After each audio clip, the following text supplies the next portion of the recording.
வணக்கம். குருவை வணங்குவது சிறந்ததா, தெய்வத்தை வணங்குவது சிறந்ததா? இப்படி ஒரு சந்தேகம் நிறைய பேருக்கு இருக்குது. இதில் தெய்வத்தை வணங்குறவங்க பொதுவாக சில பேர் குருவை வணங்குறதுக்கு ரொம்ப தயங்குறாங்க. அது எப்படி மனிதர்கள்லாம் போய் வணங்குறது? மனிதர்கள் தானே குருவானாங்க, தெய்வத்துக்கு சமமாக அவங்க ஆக முடியுமா அப்படின்னு நிறைய சந்தேகம் அவங்களுக்கு. சில பேர் குருவை பற்றி பேசினாவே அவங்களுக்கு அதெல்லாம் ஒத்துக்கவும் மாட்டாங்க. அதை பற்றி தான் நம்ம ஆலோசனை பண்ண போகிறோம். இப்போ தெய்வத்தை வணங்குறது, தெய்வத்துக்கிட்ட எப்படி பலன் பெறுறது அப்படின்றதெல்லாம் பார்த்தோம்னா, தெய்வத்தினுடைய அனுகிரகம் கிடைக்கிறதுக்கு நமக்குன்னு சில தகுதிகள்லாம் தேவைப்படுது. அதுக்குண்டான இயம நியமங்கள், ஒழுக்கங்கள், இடைவிடாத பக்தி, அந்த மாதிரி இருந்தால் மட்டும்தான் தெய்வத்தினுடைய அனுகிரகத்தை பெற முடியும். சும்மா நம்ம கோவிலில் வணங்குறதுலையோ இல்லை ஒரு சாமி பேரை சொல்கிறதுனாலையோ அந்த தெய்வத்துக்கும் நமக்கும் ஒரு தொடர்பு கிடைக்காது. சும்மா நம்ம திருப்திக்கு ஏதோ நம்ம செய்துக்கலாம். ஆனால் தெய்வத்துக்கும் நமக்கும் ஒரு தொடர்பு கிடைக்கணும். இப்போ நீங்கள் செல்ஃபோனில் பேசுகிறீங்க, சேட்டலைட்லேருந்து ஒரு லிங்க் கிடைக்குது, உங்கள்கிட்ட இருந்து நீங்கள் எங்கே நம்பர் போட்டிருக்கீங்களோ அந்த இடத்துக்கு எப்படி லிங்க் கிடைக்குதோ, அதே போல் நம்ம வணங்கக்கூடிய தெய்வத்துக்குன்னு ஒரு தன்மை இருக்குது. அது ஒரு சக்திகளம். அதோடு நம்ம தொடர்பு ஏற்படுத்திக்கணும். அப்படி தொடர்பு ஏற்படுத்திக்கிறது இடைவிடாத ஒரு பக்தி, அந்த ஏம நியம ஒழுக்கங்களோடு இருந்தால் அது நமக்கு சாத்தியமாகும். அது ரொம்ப அபூர்வம். அப்படி இருந்தால்தான் தெய்வத்தினுடைய அருள் நமக்கு கிடைக்கும். அந்த மாதிரி தெய்வத்தினுடைய அருளை பெறுறவங்க ரொம்ப ரொம்ப குறைவு. அதே போல் தெய்வங்கள் நம்மளுடைய விதியில் தலையிட மாட்டாங்க. நம்ம வாங்கிட்டு வந்திருக்கக்கூடிய அந்த பிராரப்த கர்மத்தில் தலையிட மாட்டாங்க. ரொம்ப நல்ல மனிதர், பக்தி நெறியில் ஒழுக்க நெறியில் இருக்கார், யோக நெறியில் போகிறாரு அப்படின்னா அவருக்கு ஏதாவது ஒரு அசம்பாவிதமான மரணம் ஏற்படுற வாய்ப்பு இருந்தால் அதை மட்டும்தான் தவிர்ப்பாங்க. மற்ற சின்ன சின்ன விஷயங்கள்லாம் தலையிட மாட்டாங்க. ஆனால் குருமார்களை நீங்கள் நம்பி கூப்பிட்டாவே வந்துடுவாங்க. அதே போல் நம்மளுடைய வாழ்க்கையில் நடக்கக்கூடிய பல இடையூறுகளை அவங்க தடுத்துருவாங்க. விதியை மாற்றக்கூடிய சுதந்திரம் உள்ளவங்க குருமார்கள் தான். தெய்வங்களுக்கு சில விதிமுறைகள் இருக்குது. எல்லாத்துக்கும் அவங்க தலையிட மாட்டாங்க. அந்த விதிமுறைகளோடு தான் நம்மக்கிட்ட வருவாங்க. அதனால் அப்புறம் எப்படி வணங்குறதுன்றதை பற்றிலாம் அப்புறம் பேசுவோம். தெய்வத்துக்கு நீங்கள் இடைவிடாத பக்தியும் ஒரு ஒழுக்க நெறியும் இருந்தால் தான் அந்த தெய்வத்தோடு நம்ம கிட்ட போக முடியும். ஏன்னா அவங்களாம் ரொம்ப தூய்மையானவங்க. நாம் எப்போ மனித தேகத்தில் வந்துடுறோமோ அப்போவே நம்ம கொஞ்சம் மலினமாயிடுறோம். நம்ம அசுத்தமாக தான் இருக்கிறோம். அதனால் நம்ம சுத்தமானால் மட்டும்தான் தெய்வத்தினுடைய அனுகிரகமே நமக்கு கிடைக்கும், தொடர்பே நமக்கு ஏற்படும். அப்போ அதுக்கு ரொம்ப ஸ்ரத்தை தேவைப்படும். ஆனால் குருமார்களை நீங்கள் கூப்பிட்ட உடனே அந்த நம்பிக்கை தான் அவங்க எதிர்பார்க்குறாங்க. நம்பிக்கை கூப்பிட்ட உடனே ஓடி வருவாங்க. எல்லாத்தையும் செய்யக்கூடிய அளவுக்கு நம்மளுடைய தாயை போல், 1000 தாயை போல் கருணை உள்ளவங்க குருமார்கள். அதனால் குருமார்களை வணங்குறது நமக்கு அவசியம். ஒரு உதாரணமாக பார்ப்போம். இப்போது உங்களுக்கு நம்ம நாட்டினுடைய பிரதமர் ரொம்ப நெருக்கமான நண்பர், அவர் டெல்லியில் இருக்கார். இப்போ உங்களுக்கு ஒரு பெரிய பிரச்சனை, வேலூரில் இருக்கிறீங்க, வேலூரில் உங்களுக்கு ஒரு பெரிய பிரச்சனை வந்துருச்சு. நீங்கள் அவர்கிட்ட எப்போவுமே ஃபோனில் பேசக்கூடிய அளவுக்கு நட்பு, உடனே தொடர்பு கொண்டு அவர்கிட்ட பேசுகிறீங்க. அவர் உங்களுக்கு உதவி செய்கிறதுக்கும் தயாராக இருக்கார். இப்போ அவரே இங்கே வருவாரா? அவர் எப்படி உதவி செய்வார்னு பாருங்கள். அவர் இங்கே உங்களுக்கு அருகாமையில் எந்த அதிகாரிகள் இருக்காங்க, அரசியல் கட்சி சம்மந்தப்பட்ட ஆட்கள் இருக்காங்களோ அவங்கள்ட்ட தொடர்பு கொண்டு அவங்கள அனுப்பி தான் உங்களுக்கு உதவி செய்ய சொல்லுவாங்க. அப்போது அவங்க நேரடியாக வரமாட்டாங்க. அதுபோல் தான் நமக்கு அருகாமையில் உதவி செய்யக்கூடிய நிலையில் இருக்கக்கூடியவங்கெல்லாம் குருமார்கள். இறைவனே குருவை வச்சு தான் செயல்பட வைப்பார். இப்போது நமக்கு ரொம்ப வேண்டியவங்களாக இருந்தோம், நெருக்கமானவங்களாக இருந்தோம், உடனே தொடர்பு கொள்ள முடியல, நேரடியாக போய் பார்க்க முடியல. அந்த மாதிரி தூரத்தில் இருக்கக்கூடியவர் தான் இருக்கவங்க தான் தெய்வம். அருகாமையில் பார்க்கக்கூடிய லெவலில் இருக்கிறவங்க தான், தொடர்பு வச்சக்கூடிய லெவலில் இருக்கிறவங்க தான் குருமார்கள். இப்போ இந்த குருமார்களில் பல வகை உண்டு. அதை நம்ம தான் தேர்ந்தெடுக்கணும். நமக்கு எந்த குரு மனம் விரும்புதோ அந்த குருமார்களை நம்ம தேர்ந்தெடுத்து வணங்கணும். அதே போல் தெய்வமும் அப்படி தான். இப்போ தெய்வ வழிபாடுனா எனக்கு தெரிஞ்ச அளவுக்கு சொல்கிறேன் நான். ஒரு சிவபெருமான், சக்தி, மகாவிஷ்ணு, மகாலட்சுமி, சரஸ்வதி, விநாயகர், முருகப்பெருமான், இந்த மாதிரி தெய்வங்களை வந்து வணங்கும்போது எந்த பிரச்சனையும் இல்லை.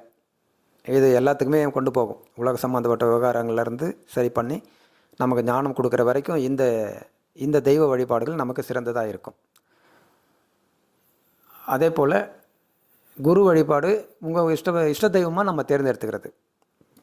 ஒரு இஷ்ட தெய்வ வழிபாடுனா எல்லோரும் வந்து எல்லா சாமியும் கும்பிட்றேன்னு சொல்லுவாங்க.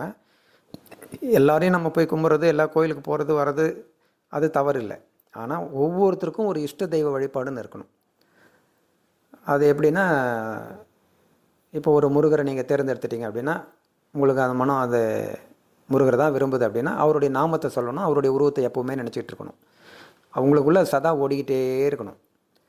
அந்த மாதிரி இருந்தால் மட்டும்தான் உங்களுக்கு அந்த தெய்வத்தோட தொடர்பு கிடைக்கும். அதுக்கு நீண்ட நாள் நீங்கள் உழைக்கணும். உங்களுக்கு பக்தி அதிகமாக அந்த தெய்வத்தின் மேலே அன்பு மரியாதை உங்களுக்கு அதிகமாக உங்களுக்கு ரொம்ப சீக்கிரம் வந்து தொடர்பு கிடைக்கும். அப்படி இல்லாமல் அந்த நாமத்தை சொல்லும்போது அந்த அவங்க சம்மந்தப்பட்ட மந்திரங்களை சொல்லும்போது அது ஒரு குறிப்பிட்ட காலத்தில் அந்த தொடர்பு கிடைக்கும். அந்த தொடர்பை நம்ம தக்க வச்சுக்கணும். அப்படியே அதே நிலையில் நீடிக்கிறவங்களுக்கு மட்டும்தான் எந்த நேரத்துலையும் அந்த தெய்வத்தினுடைய உதவி உடனே கிடைக்கும். அப்படி இல்லாமல் நீங்கள் தெய்வ அனுகிரகம் பெற்றுவிட்டீங்க, அதுக்கு பிறகு வந்து நீங்கள் சாதாரணமாக இருந்தீங்க, கொஞ்சம் தொடர்பு இல்லாமல் உலகியல் காரியங்கள்லாம் ஈடுபடுறீங்கன்னா, அப்போ உங்களுக்கு அந்த தற்காலிகமாக லிங்க் வந்து அந்த தொடர்பு துண்டிக்கப்படும். மீண்டும் அந்த தொடர்பை நீங்கள் ஏற்படுத்திக்கணும். அப்படி தான் நம்மளுடைய வாழ்க்கை, அப்படி தான் அமைப்பு இருக்குது. அது கொஞ்சம் நல்லா யோசித்தா மட்டும்தான் புரியும்.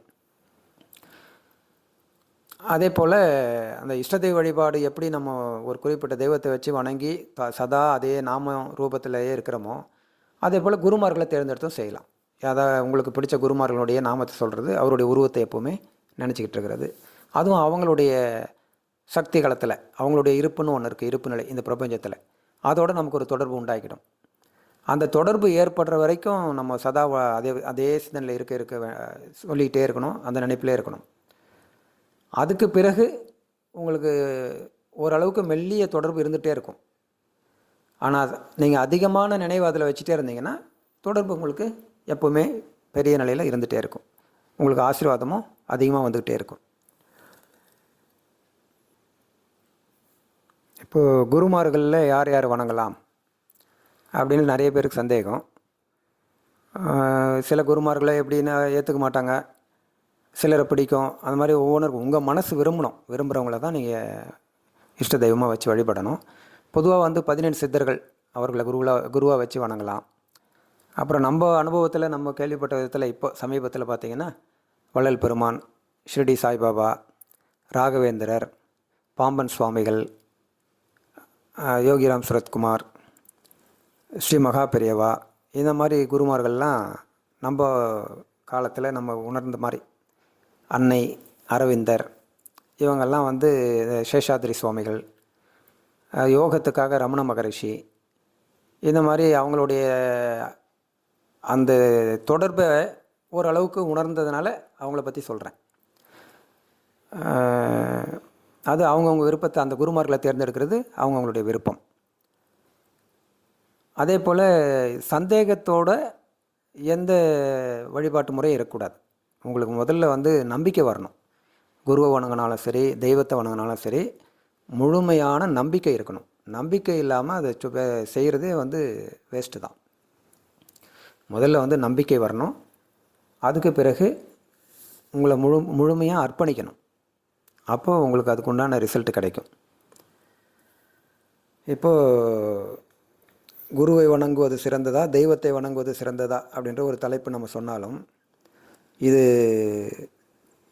எது உயர்ந்தது தாழ்ந்தது அப்படிலாம் இல்லை. இந்த உலகத்தில் அந்தந்த தன்மையில் அது இருக்குது. தெய்வங்கள்னால் அவங்க தனி, உலகத்தை வழிநடத்துறதுக்கு வந்த குருமார்கள்னால் அவங்க தனி. எல்லாமே அந்த இறைநிலையிலேருந்து வந்தவங்க தான்.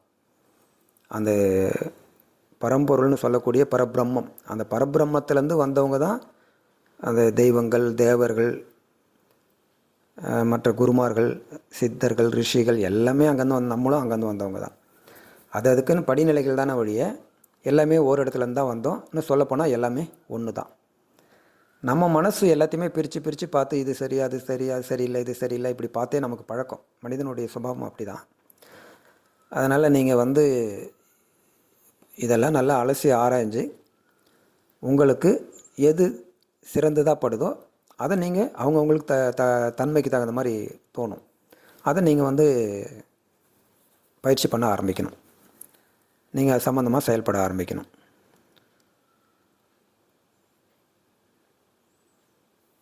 இப்போ தெய்வ வழிபாட்டில் இருக்கிறவங்க திடீர்னு ஒரு குருவை எடுத்து வணங்கினா வந்து தவறாயிடுமா, தெய்வ குற்றம் ஆகிடுமா, இப்படிலாம் சந்தேகம். அது எதுக்காக அப்படிலாம் சந்தேகம் வருதுன்னா, பக்தி நெறியில் போகிறவங்க ஒன்றைப்படி உறுதி அப்படின்னு சொல்லுவாங்க. அது பக்தி நெறிக்கு மட்டும்தான் பொருந்தும். இப்போ வந்து ஞான சித்தர்களுடைய காலம்னு சொல்லியிருக்காங்க. அதனால் எல்லாமே ஆலோசனை பண்ணி எல்லாத்தையுமே சுயமாக அவங்கவுங்களே புரிஞ்சுக்கிற அளவுக்கு நம்ம வந்திருக்கிறோம்.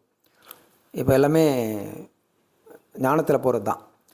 பக்தியில் போகும்போது பக்தி சாதனையில் ஒரு தெய்வத்தை வணங்கணும்னா அல்லது ஒரு குருமாரை வணங்கணும்னா அதிலேயே இருக்கணும். அப்போ தான் வந்து உங்களுடைய மனம் வந்து பக்குவப்பட்டு ஒன்றிலே நிலைச்சி அந்த ஒன்றில் கரைஞ்சி ஒன்றும் இல்லாத ஒரு நிலை அனுபவம் நமக்கு ஏற்படும். அந்த பக்தி சாதனை அப்படி. அதே போல் அந்த ஒரே நாம ஜபம் அல்லது ஒரே மந்திரம் சொல்லும்போது தான் அது முழுமை அடையும். இப்போ ஒரு வீடு கட்டுற மாதிரி பல செங்கற்களை வச்சு அடுக்கி ஒரு வீடு கட்டி முடிக்கிற மாதிரி அந்த பல மந்திர சொற்களோ அல்லது பல நாம ஜபங்களோ தொடர்ந்து சேர சேர சேர சேர அது ஒரு முழுமை அடைஞ்சு அது ஒரு சக்தியாக உருவாகும். அந்த சக்தி உங்களை வழி நடத்தும். அதனால தான் வந்து அதை நீங்கள் வந்து இந்த பக்கம் அந்த பக்கம் ஒரு குழப்பமாக போகக்கூடாதுன்றதுக்காக பக்தி நெறியில் வந்து ஒன்றையே செய்யணும்னு சொல்லுவாங்க. பொதுவாக பார்த்தீங்கன்னா நம்ம வைணவ மதம் சைவ மதத்தெல்லாம் முற்காலத்தில் வந்து பிரச்சனைகள் சண்டை சச்சரவுகள்லாம் நம்ம கேள்விப்பட்டிருக்கோம். அது என்னன்னு பார்த்தீங்கன்னா, இப்போ ஒரு வைணவ ஆலயத்தில் வைணவ குரு வந்து ஒரு நபர் தயார் பண்ணியிருப்பார். இந்த மாதிரி நாராயணனுடைய நாமத்தை சொல்லு, அவருடைய சிந்தனையிலே எப்போவுமே இரு, அவருடைய உருவத்தை நினை, நாராயணனுடைய கோயிலுக்கு போ, வேறு எதுவுமே தேவையில்லை அப்படின்னு சொல்லி அவரை வழி நடத்திட்டு வந்துட்டுருப்பார். அவரும் அதை செய்துகிட்டே வந்திருப்பார். இப்போ திடீர்னு அவர் வந்து அவருக்கு வேண்டிய ஒரு நண்பரோட சிவாலயத்துக்கு போகிறாருன்னு வச்சுங்க. அங்கே போயிட்டு அங்கே இருக்கிற குரு வந்து சிவன் தான் உயர்ந்தவர், இதுக்கு உயர்ந்தது எதுவுமே இல்லை, இந்த மாதிரிலாம் சொல்லுங்கள், இப்படிலாம் செய்யுங்க, இந்த வழிபாடு செய்யுங்கன்னு அவர் சொன்னார்னா அந்த நபருக்கு வந்து குழப்பம் வந்துடும். ஏன்னா அவர் வந்து அனுபவம் அடையலை. ஒரு குரு சொல்லி கொடுத்தாரு, அதை செய்துக்கிட்டே வராரு. அதே போல் இன்னொரு குரு வந்து வேறு மாதிரி சொல்கிறாருன்னும் போது அவருக்கு கண்டிப்பாக ஒரு குழப்பம் வரதான் செய்யும். அப்போ அவருக்கு என்ன செய்கிறதுன்னு தெரியாது, இதுவா அதுவா. அப்போ இந்த மாதிரி குழப்பங்கள்லாம் வரக்கூடாதுன்றதுக்காக தான் நீ வைணவ சம்பிரதாயத்தை கடைப்பிடிக்கிறியா, அந்த சிவாலயம் பக்கம் கூட போகாத. இந்த சைவ நெறியை கடைப்பிடிக்கிறியா, அந்த பக்கம் போகாத அப்படின்னு குருமார்கள் சில பேர் எல்லாருமே சொல்ல மாட்டாங்க. சில பேர்கள் ஏன் சொன்னார்னா, நாம் வரக்கூடிய பக்தர்களுக்கு அதை பொதுவாக பார்க்கக்கூடிய அறிவு இல்லை, குழப்பம் அடைகிறாங்க. அப்போ அவங்களுடைய தன்மைக்கு தகுந்த மாதிரி பாடத்தை சொல்லி கொடுத்துட்டாங்க. இதே ஒரு மனிதர் வந்து எல்லாத்தையும் புரிஞ்சிக்கக்கூடிய தன்மையில் இருக்கார், எல்லாத்தையும் ஏற்றுக்கொள்ளக்கூடிய தன்மை இருக்கார், எல்லாமே பிரம்மம் தான், இதெல்லாம் அங்கேருந்து வந்தது தான், நான் ஒரு சாதனை செய்கிறேன், இந்த சாதனையும் நான் இப்படி செய்கிறேன், மற்றதெல்லாம் எனக்கு எதுவும் தடையாக இருக்காது அப்படின்னு புரிஞ்சிட்டவருக்கு எந்த பாடமும் தேவையில்லை. அவர் எல்லா கோயிலுக்கும் போகலாம், எங்கே வேணாலும் வரலாம், எதை வேணாலும் செய்யலாம். ஆனால் தன்னுடைய சாதனையில் அவர் கரெக்டாக இருப்பார். இப்படி நமக்கு புரிஞ்சுக்கிற அறிவு குறைவாக இருக்கிறதுனால தான் குருமார்கள் சில பேர் அப்படி வழி நடத்துனாங்க. அதனால் அது எல்லாத்துக்குமே பொதுவான சட்டம் இல்லை. பக்தி நெறியில் போனால் வேறு எதுவும் செய்யக்கூடாது, வேறு தெய்வத்தை வணங்கக்கூடாது அப்படிலாம் இல்லை. இப்போ நம்ம வீட்டில் வந்து தாத்தா பாட்டி அப்பா அம்மா எல்லாமே கூட்டு குடும்பமாக இருக்காங்கன்னா எல்லாருமே இருக்க தான் செய்வாங்க. எல்லாருக்கும் நம்ம நமஸ்காரம் பண்ணுவோம். அப்படி இல்லை நான் வந்து எங்கள் தாய் தந்தைக்கு மட்டும்தான் வணங்குவேன் அப்படின்னு யாரும் சொல்கிறது இல்லை.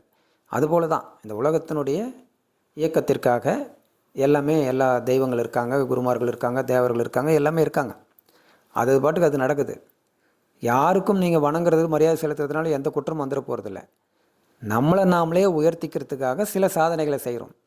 அந்த சாதனைகளை இப்படி செய்தால் கரெக்டாக இருக்குன்றதுக்காக சில வழிமுறைகளை உருவாக்கி வச்சுருக்காங்க. அப்போ நீங்கள் அதில் கரெக்டாக போகணும், அவ்வளோதான். அதனால் மற்றவங்க செய்கிறதும் தப்பு கிடையாது. நீங்கள் வேற எங்கன்னா ஒரு இடத்துக்கு போயிட்டு வந்தீங்கனாலும் தப்பு கிடையாது. ஆனால் நீங்கள் போகிற பாதையில் உறுதியாக இருக்கணும், அதுதான் முக்கியம். அதனால தான் சில வழிமுறைகள் அப்படி சொன்னாங்க. ஒன்றப்படி உறுதியாக அப்படின்னு சொன்னது அதுதான். அதை வச்சு தான் வந்து இப்போ என்ன குழப்பங்கள்னா, இந்த தெய்வத்தை வணங்கும் போது இப்போ மற்ற தெய்வத்தை வணங்கினா பிரச்சனை வருமா, இல்லை வேறு ஒரு குருமாரை வணங்கினா பிரச்சனை வருமா, இப்படி நிறைய குழப்பங்கள். எந்த குழப்பமும் தேவையில்லை. நீங்கள் தெளிவாக இருந்தீங்கன்னா ஒன்றுமே இல்லை. நீங்கள் எதை செய்கிறீங்களோ அதில் தெளிவாக இருங்க. அந்த குறிக்கோளில் இடைவிடாமல் முயற்சி பண்ணுங்க. அதுதான் முக்கியம். அதனால் குரு வணங்கினாலும் தவறு இல்லை, தெய்வத்தை வணங்கினாலும் தவறு இல்லை. ஆனால் நீங்கள் இலக்கை அடையணும்னு நினச்சிங்கன்னா அந்த இஷ்ட தெய்வ வழிபாட்டு முறைப்படி போகணும். ஒரே நாமம், அந்த உருவம், அதுலேருந்து உங்களுக்கு அனுபவம் கிடைக்கிற வரைக்கும் நீங்கள் பிசகாமல் போனீங்கன்னா கண்டிப்பாக ஒரு அனுபவம் கிடைக்கும். அப்போ உங்களுக்கு அந்த ஞானம் தானாக வந்துடும், புரிதல் தானாக வந்துடும். ஞானம்ன்றதுனா ஒரு மேஜிக்லாம் கிடையாது. உங்களுக்கு ஒரு புரிதல், நல்ல தெளிவான புரிதல். இப்போ நூலில் படித்தா கூட உங்களுக்கு புரிதல் வந்திருக்காது. உங்களுக்குள்ள நிலை மாற்றங்கள் வரும்போது தானாகவே அந்த புரிதல் வந்துடும். ஓ இப்படி தான் ஒரு தெளிவு வந்துடும். அதை புரிஞ்சுக்குங்க. இனிமேல் அந்த வணங்குறதை பற்றி உங்களுக்கு எந்தவித குழப்பமும் தேவையில்லை. இதுதான் உண்மை. அதை முயற்சி பண்ணி ஒரு இஷ்ட தெய்வ வழிபாட்டு முறையை கடைப்பிடிங்க. முடியாதவங்க அது தியானத்தில் தீவிரமாக போகணுன்றவங்க தியானம் பண்ணலாம். பக்தி நெறியில் போகிறவங்க பக்தி நெறியில் போகலாம். பக்தி நெறின்றதே இஷ்ட தெய்வ வழிபாடு தான். அப்படி தான் பெரியவங்களாம் வாழ்ந்தாங்க. மீரெல்லாம் பார்த்திங்கன்னா எங்கே மரம் செடி கல் எதை பார்த்தாலும் கிருஷ்ணராக தான் தெரியும். அந்த மாதிரி இருக்கிறது அது பராபக்தி, அதி தீவிர பக்தி. அந்த மாதிரி இருக்கிறவங்களுக்கு இறைவனே காட்சி கொடுத்துருவார். இந்த பிரபஞ்சமே அவங்க என்ன தோற்றமாக நினைக்கிறாங்களோ அந்த தோற்றமாக மாறி காட்சி கொடுத்துரும். அதனால் நாமும் அந்த பிரம்மத்திலேருந்து வந்தவங்க தான். இந்த உலகத்தில் காணக்கூடிய எல்லாமே அந்த பிரம்மத்திலேருந்து வந்தது தான். எல்லாமே ஒன்றால் தான், ஒரே பொருள் தான். அதனால் உங்களுக்கு எந்த குழப்பமும் தேவையில்லை. நன்றி, வணக்கம்.